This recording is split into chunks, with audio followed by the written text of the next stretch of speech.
अस्सलाम वालेकुम, कैसे हैं आप सब लोग। कराची फूड चैनल में आप सबको खुशामदीद। प्यारी सी दुआ के साथ हम आज की रेसिपी का आगाज़ करेंगे। जहाँ भी रहें खुश रहें, आबाद रहें और हंसते मुस्कुराते रहें। आज आप लोगों के साथ मैं शेयर कर रही हूँ आलू और तोरी की सब्ज़ी बनाने की रेसिपी। बहुत ही आसान और डिफरेंट तरीके से आप लोगों के साथ मैं आज तोरी की रेसिपी बनाना शेयर करूँगी।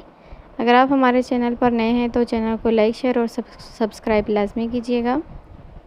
तोरी की सब्ज़ी बनाने के लिए हमने लेना है टमाटर तीन मीडियम साइज़ के टमाटर लेने हैं, एक जवा लहसुन का और 5 से 6 हरी मिर्चें लेके इसका पेस्ट बना लेना है। और आधा कप लिया है मैंने तेल का। तेल अच्छी तरह से जब गर्म हो जाए तो हमने इस पेस्ट को शामिल कर लेना है।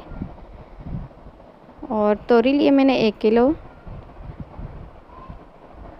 फ्रोज़न है मेरे पास तोरी की सब्ज़ी और आप इसमें फ़्रेश भी इस्तेमाल कर सकते हैं।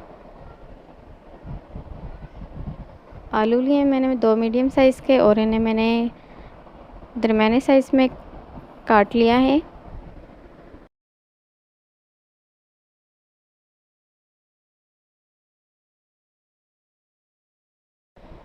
मिक्स मसाला हमने लेना है सालन का 1.5 खाने का चम्मच, नमक 1 खाने का चम्मच। नमक मसाला आप अपनी मर्ज़ी के मुताबिक कम या ज़्यादा कर सकते हैं। मिक्स मसाले में धनिया पाउडर, ज़ीरा पाउडर, हल्दी, लाल मिर्चें ये सब शामिल होते हैं।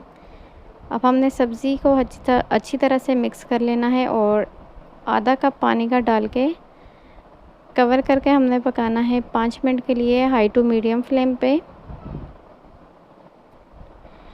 5 मिनट हो गए मीडियम फ्लेम पे पकते हुए सब्ज़ी को और वक्फे से चमचा लाजमी चलाते रहना है। अब हमने बिना कवर किए मीडियम फ्लेम पे फिर से सब्ज़ी को भून लेना है तकरीबन 1 से 2 मिनट के लिए। बहुत ही आसान और मज़े की रेसिपी है, आपने भी ज़रूर इसी तरह से इस रेसिपी को बनाना है। बहुत ही कम वक्त में बनकर तैयार होती है और मेरी हमेशा यही कोशिश होती है कि मैं आप लोगों के साथ आसान से आसान रेसिपी शेयर करूं। और तेल भी आप देख सकते हैं यहाँ सर्विंग पे आ गया है। सब्ज़ी अच्छी तरह से बनकर तैयार हो चुकी है। अब हम इसे सर्व कर लेंगे। तो मज़ेदार सी हमारी गर्मा गर्म आलू और तोरी की सब्ज़ी बनकर तैयार है। तो कैसी लगी आपको मेरी आज की ये रेसिपी कमेंट्स में लाजमी बताइएगा। आप भी ज़रूर बनाइएगा, ज़रूर ट्राई कीजिएगा और मुझे फिर कमेंट्स में लाजमी बताइएगा कि आपको मेरी तोरी की ये रेसिपी कैसी लगी। अगर आपको मेरी रेसिपीज़ अच्छी लगती हैं तो मेरे चैनल कराची फूड को लाजमी लाइक शेयर और सब्सक्राइब कीजिएगा। अपनी दुआ में याद रखिएगा। इंशाल्लाह बहुत जल्द एक और नई और आसान रेसिपी के साथ मैं होंगी हाज़िर। मुझे दीजिए इजाज़त। अल्लाह हाफ़िज़।